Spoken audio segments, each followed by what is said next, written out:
Nous passons notre vie entière à savoir que nous pouvons changer la forme de notre corps. Nous le faisons quand nous faisons de l'exercice. On le fait quand on prend du poids. Mais qu'en est-il du visage? La plupart d'entre nous pensent que nous avons le visage qui nous a été donné génétiquement.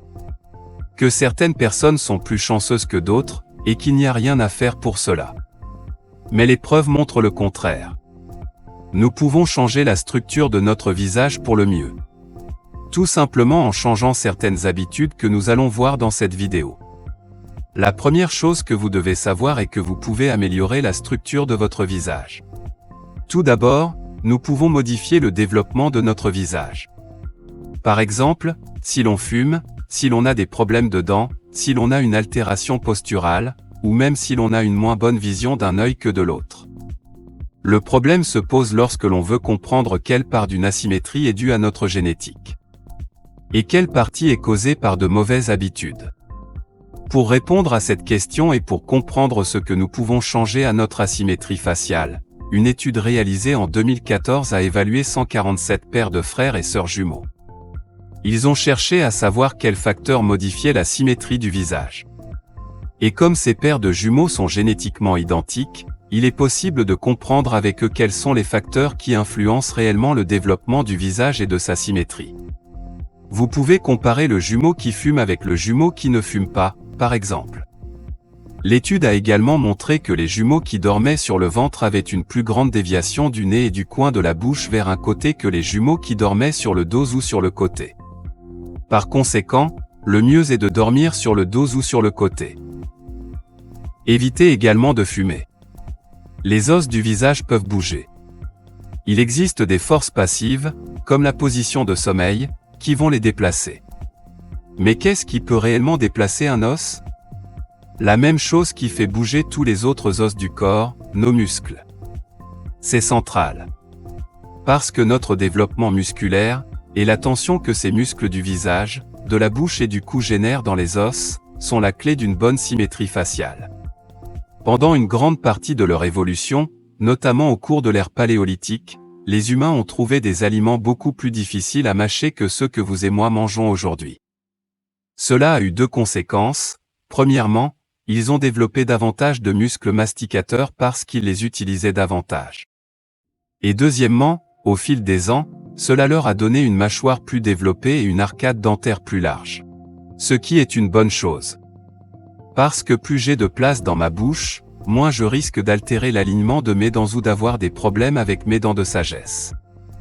En fait, si j'ai mangé des aliments mous toute ma vie, je n'ai pas pu laisser de place au développement de la mâchoire. Et je vais modifier l'alignement des dents, l'occlusion et la symétrie de la moitié inférieure du visage. Tout simplement parce qu'il n'y a pas de place. C'est un exemple clair de quelque chose qui n'est pas génétique et qui n'est pas déterminé. Cela dépend juste de nos habitudes. Que puis-je faire? Mâchez plus. Entraînez vos muscles masticateurs pour aider votre mâchoire. Surtout si vous le faites avec de la vraie nourriture, pas de la nourriture transformée. Et si vous suivez également un régime à faible indice glycémique, vous prendrez mieux soin de vos dents et de la flore bactérienne de votre bouche. Cela réduit le risque de perdre des dents en vieillissant. Et la langue? Tout comme les muscles de la mastication jouent un rôle central dans le développement de la mâchoire. La langue, qui est un muscle extrêmement puissant, détermine le développement de votre palais et des os de la mâchoire supérieure depuis l'intérieur de votre bouche. La position correcte de la langue sur le palais permet de guider les os de la mâchoire supérieure vers l'avant et latéralement. Pourquoi la position de la langue est-elle si centrale pour un visage symétrique et plus sain? Par exemple, lorsque nous avons des allergies respiratoires, ou des difficultés à respirer par le nez et que nous utilisons la bouche pour respirer, il est impossible de maintenir la position correcte de la langue. Cela empêche notre visage de se développer dans le sens antérieur. Et donc il se développe dans la seule direction qu'il peut, vers le bas. Cette croissance vers le bas plutôt que vers le haut n'entraîne pas seulement des problèmes esthétiques, mais aussi des problèmes de santé. Alors, que pouvons-nous faire? Corriger la mauvaise posture de notre langue, cela nous aide toujours. Il nous aide également à mieux respirer. L'un des exercices les plus efficaces pour corriger cette posture est l'exercice du miaulement, qui, dernièrement, est assez célèbre sur les réseaux sociaux. Elle consiste à amener la langue dans sa position correcte contre le palais et exercer une légère pression vers le haut et vers l'avant. Ce que vous cherchez, c'est simplement à maintenir votre langue dans la bonne position, tant que vous ne parlez pas, ne mangez pas et ne buvez pas. Pour vous souvenir de ces exercices, vous pouvez établir une routine quotidienne. En outre, la position correcte de la langue contribue à maintenir la position correcte des dents. La langue exerce une pression sur les dents. Et cela peut changer votre morsure, ainsi que l'alignement de vos dents. Un autre aspect essentiel de la symétrie faciale est d'éviter des problèmes tels que les allergies respiratoires, puisque toute obstruction de nos voies respiratoires nasales nous amène à respirer par la bouche, et ainsi, altérer le développement de notre visage. Cette respiration buccale rend les infections respiratoires plus probables. Et il diminue même l'arrivée d'oxygène au cerveau en gardant la bouche ouverte pour respirer. La respiration par la bouche, due à diverses obstructions nasales, nous donne un arc dentaire plus petit et un développement du visage non pas vers l'avant, mais vers le bas. Nous voulons donc éviter cela. Mais que faisons-nous? Mais que faire lorsque nous avons eu des allergies toute notre vie, ou des obstructions qui nous empêchent de respirer correctement par le nez? Dans ce cas, nous corrigeons ce que nous pouvons. Tout d'abord, nous pouvons vérifier si nous respirons par le nez lorsque nous dormons. Avec l'aide d'une autre personne, vous pouvez tester si notre bouche est ouverte. Ou, tout simplement, en utilisant un morceau de ruban adhésif hypoallergénique sur vos lèvres pour les fermer lorsque vous dormez. Si vous êtes à bout de souffle, vous allez ouvrir votre bouche en l'épluchant. De cette façon, vous vous réveillerez sans elle. Pour améliorer cette respiration, vous pouvez faire des exercices. Principalement, respirez plus avec l'abdomen qu'avec le thorax. De cette façon, vous aurez une respiration plus lente et plus profonde. Presque sans bruit. Comme si nous ne remarquions pas que nous respirons. Comme pour les exercices de la langue, vous pouvez mettre en place une routine quotidienne. En outre, des pratiques telles que la méditation ou le yoga peuvent fonctionner de la même manière. Il s'agit de méthodes et d'exercices pour apprendre à respirer et améliorer votre qualité de vie. Même si nous respirons mal, notre cerveau reçoit moins d'oxygène. Ou elle le reçoit mal. Par conséquent, si nous respirons mieux, nous n'améliorerons pas seulement notre santé physique, mais aussi nos performances mentales. Deuxièmement, en ce qui concerne les allergies, n'oubliez pas que plus notre flore bactérienne est mauvaise, plus nous aurons de problèmes liés aux allergies et aux maladies auto-immunes. Il est donc important de maintenir une flore bactérienne saine. Le moyen le plus simple d'améliorer notre flore est d'utiliser des prébiotiques tels que les fibres solubles, soit sous forme de nourriture, soit sous forme de compléments.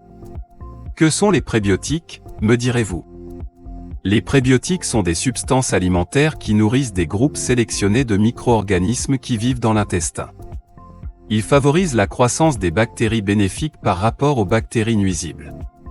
Les prébiotiques les plus connus sont les fructo-oligosaccharides et l'inuline. Ces glucides peuvent être présents naturellement dans les aliments, comme le lait, le miel, les légumes et les verdures, comme le poireau, l'artichaut, l'asperge, l'ail, l'oignon, la chicorée. Également dans les fruits, dans les céréales comme le blé ou l'avoine, dans les légumineuses et les noix, dont ils peuvent être extraits.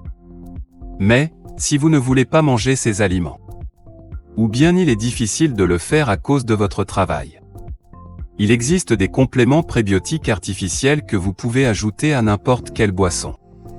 En outre, il est de plus en plus fréquent de souffrir de pathologies cervicales, ou de douleurs cervicales dues à une mauvaise posture.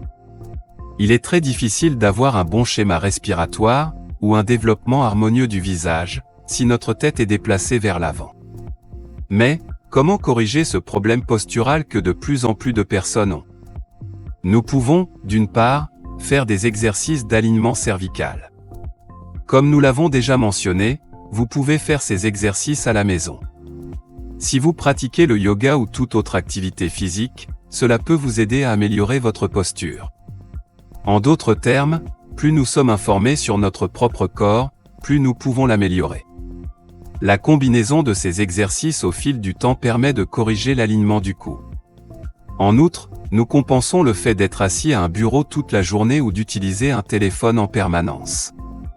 Il est évident qu'une personne adolescente, dont le visage n'a pas fini de se développer, aura de bien meilleurs résultats qu'une personne sexagénaire. Mais nous pouvons tous obtenir des résultats significatifs. Et il existe de nombreuses raisons pour lesquelles nous devrions mettre en pratique les outils présentés dans cette vidéo. Tout d'abord, la correction de notre respiration améliore le fonctionnement de nos mitochondries et produit plus d'énergie. Deuxièmement, les méthodes de respiration peuvent améliorer notre humeur. Enfin, tous ces changements facilitent la respiration nasale et diminuent les symptômes des allergies respiratoires. En outre, l'ensemble de ce processus permet de maintenir l'alignement des dents.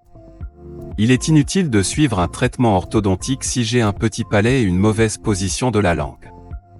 Parce qu'après le traitement, je vais encore déplacer mes dents. Cinquièmement, parce que, qu'il s'agisse ou non de vanité, nous avons tendance à considérer que les visages plus symétriques sont plus attrayants, et cela affecte notre santé et notre confiance. Sixièmement, parce qu'une meilleure oxygénation signifie un meilleur fonctionnement du cerveau. Mais il y a bien d'autres avantages. En bref, le travail des muscles masticateurs et de la mâchoire peut aider votre visage à se développer latéralement. Le positionnement de la langue et de l'arcade dentaire supérieure peut aider votre visage à se développer vers l'avant. Le rendre plus symétrique et plus proportionné. Ces techniques sont sûres et tout le monde peut les pratiquer. Utilisez-les car ils sont gratuits et améliorent votre qualité de vie.